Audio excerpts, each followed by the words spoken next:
এই ইউনিটি যদি আপনার আমার ভিতরে থাকতো, টেকনাফ থেকে তেতুলিয়া, রূপসা থেকে পাথুরিয়া, বান্দরবন থেকে সুন্দরবন পর্যন্ত কোন নাস্তিকের আর সাহস হতো না মুসলমানদের উপরে গুলি চালায়, মুসলমানদের মিথ্যা মামলা দিয়ে জেলখানায় বন্দী করে।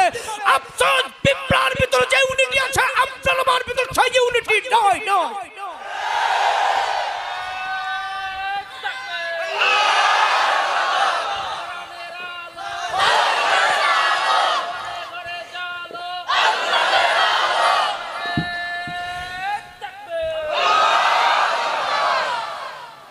দুঃসাহস!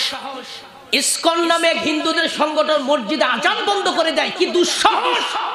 যে দেশে 90% মুসলিম বাস করে বলে দাবি করে মানুষ, সেই দেশে ইসকনের নামে দেশদ্রোহী একটি সংগঠনের ইন্ধনে যদি আজান বন্ধ হতে পারে, কলেজ ভার্সিটিতে থেকে যদি বড় খাপড়ার অপরাধ আমার বোনদেরকে ধাক্কা মেরে বের করে দেওয়া হয়, এর থেকে আফসোস, এর থেকে মরে যাবো অনেক ভালো।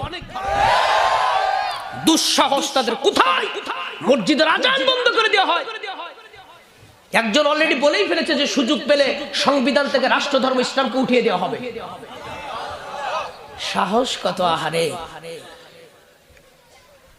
কষ্ট লাগে। আমরা কোন দেশে বাস করছি?